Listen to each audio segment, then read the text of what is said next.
Huwag mo nang umiyak kuya. At ano. At Ako, relax lang ako kuya. nga po pala si Jobert Bayon na po. Nanawagan po ako sa pamilya ko doon sa Bacolod na gusto ko na pong umuwi dyan sa Bisaya, sa Negros. Ito po kuya. Ito po si Kuya Guard at umiiyak na po. Pamilya niya. Ito idol. Balik lang po ako, sir. Sige po Kuya Guard. Pakilo ko muna pa, sir, ito. Sige po Kuya Guard. Ingat po kayo. Mamaya punta po kayo dun sa barracks Kuya Guard. Kain po tayo dun. Opo, sir. Sige Kuya Guard.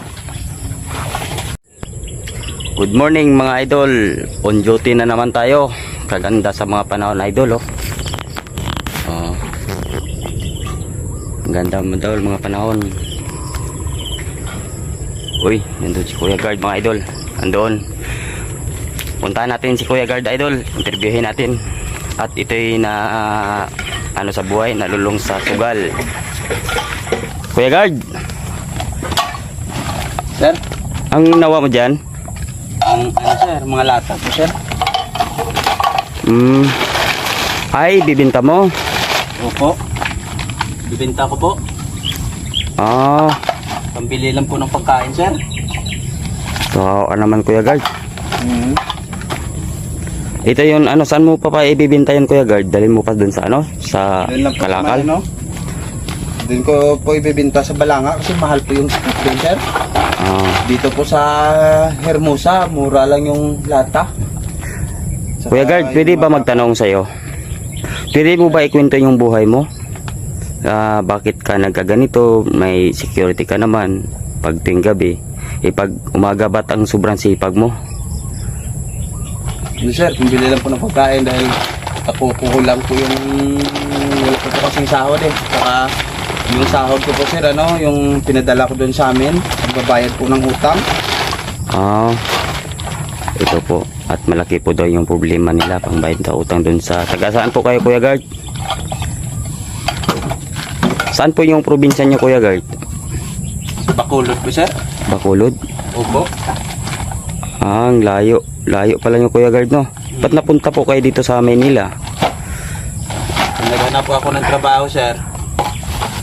Sa totoo lang po, sir, dati na po akong security guard doon sa Bacolod. Yun nga po,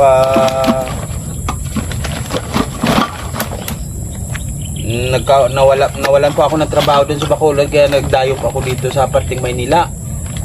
Tapos pagdating ko doon sa Maynila, hindi man po ako sinuwerte sa aking paglalakbay doon naghahanap ng trabaho, kaya napadpad po ako dito sa Bataan at mayroon po nagdala sa akin.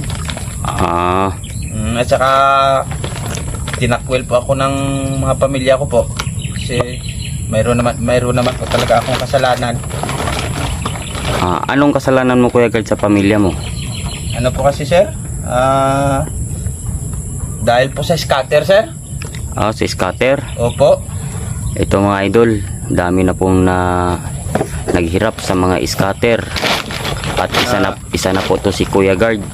Nagalit yung mga pamilya ko dahil nalulung po ako dati sa scatter, nagkakautang-utang po ako. Yun. Tsaka hanggang ngayon po binabayaran po yan ng pamilya ko yung utang ko doon kasi nakakahiya sa mga tao doon sa amin. Na yun nga po, yung nagkakautang po ako dahil sa scatter. Yun nga po ngayon nga po nagsisingin na nga po ako ngayon na nagawa ko yung kasalanan na yun dahil masakit po yung tinakwil ka ng pamilya mo dahil po nalulung po ako sa sugal. Meron na po dati akong napundar doon sa amin, kaso lang po, sir, sir, yung naubos rin po yun dahil po, sir, sa naibinta ko na rin yung mga napundar ko. Tulad nakabili ako ng kalabaw, may bahay po ako doon sa amin at iniwan pa ako ng asawa ko kasi bininta ko na po yung mga napundar ko dahil lang po sa scatter, sir. Aga-aga sir, nadlakas ko dating mag-scatter. Ito po mga idol.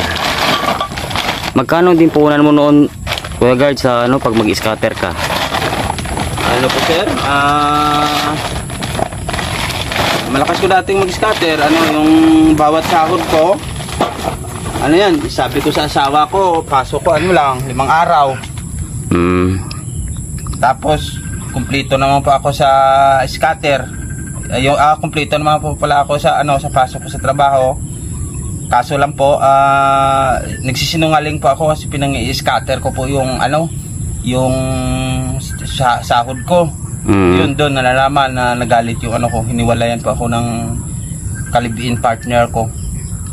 Saka nagagalit yung pamilya sa akin. Pero ngayon Kuya Guard, ano pa ba, babalikan mo pa ba yung ano? Sa ngayon po nagsisisi naman po ako dahil sa nagawa ko po at na-appreciate ko po yon. Yung kasalanan ko, na mali ko naman po talaga yon dahil sa nagawa ko nga yun na addict po ako sa scatter. Yun, dandahan po akong ano, dandahan po akong bumagsak. Pilit-pilit na magbago po para maiwasan po yung sugal, at naghingi naman ako ng pasensya doon sa aking pamilya para makabalik po ako. Kasi dito po sa napuntahan ko, sir, wala po talaga akong ditong may maanan. Dayo lang po ako, pag minsan natutulog lang po sa bangkita, sa ilalim ng tulay. Kumain ka na ba Kuya Guard? Hindi pa po nga, sir. Kain ka muna doon sa barracks namin. May ano po kami doon. Dito. Ulam po kami. At ano, bago ka maghapon po yan, papunta ka doon sa ano. Sobrang init Kuya Guard ngayon, oh. Kaganda sa panahon pero sobrang init mga idol. Ito, kakasilang ng araw mga idol. Ito si Kuya Guard. Sana matulungan po natin to, at ano, kung may makatulong po tayo nito dito mga idols. Ito at nagsisi na siya sa mga kasalanan niya nagawa noon sa buhay niya. At ngayon, ito yung resulta sa 10 times. Pwede po ba, sir, manawa? Ipopost mo po yan sa ano, sir? Sa YouTube? O, ipopost natin to para yung kamag-anak mo mga Kuya Guard na ano, kumbaga alam nila yung sitwasyon mo na andito ka, yung ano mo, hirapan mo dito. At para naman na alam nila yung location mo kung saan ka Kuya Guard. Ito, kausapin mo dito at ano po tayo dito. Naka video po to, at para pag post ko dito makilala ka ng pamilya mo. Si Kuya, manawagan ka sa pamilya mo. Huwag ka mo nang imiyak Kuya. At ano, at relax lang Kuya. Ako po pala si Jobert ba yun na po?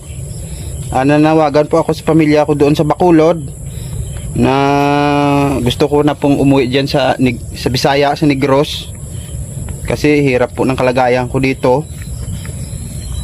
Tsaka po sorry po sa nagawa ko pong kasalanan sa inyo po, at lubos naman po akong gustong magbago para sa sarili ko. Yun po. Ito po si Kuya Guard at umiiyak na po. Sana mga idol matulungan po natin to siya, at laking hirap na po niya dito sa ano po, nag-anuhan niya. Ito po mga kalakal niya para makakain lang po siya. At minsan po dito po kami dumadaan, makita po namin siya, minsan binibigyan po namin siya ng bigas at ulam po niya, dahil sa yung sahod po niya sa pagsisecurity niya ay pinapadala lang po niya doon sa kanila, pamilya nila. At priority niya yung pamilya nila, pamilya niya. Ito idol, Balik lang po ako, sir. sige po Kuya Guard. Pakilo ko muna pa, sir, ito. Sige po Kuya Guard, ingat po kayo. Mamaya punta po kayo doon sa barracks Kuya Guard, kain po tayo doon. Opo, sir. Sige Kuya Guard.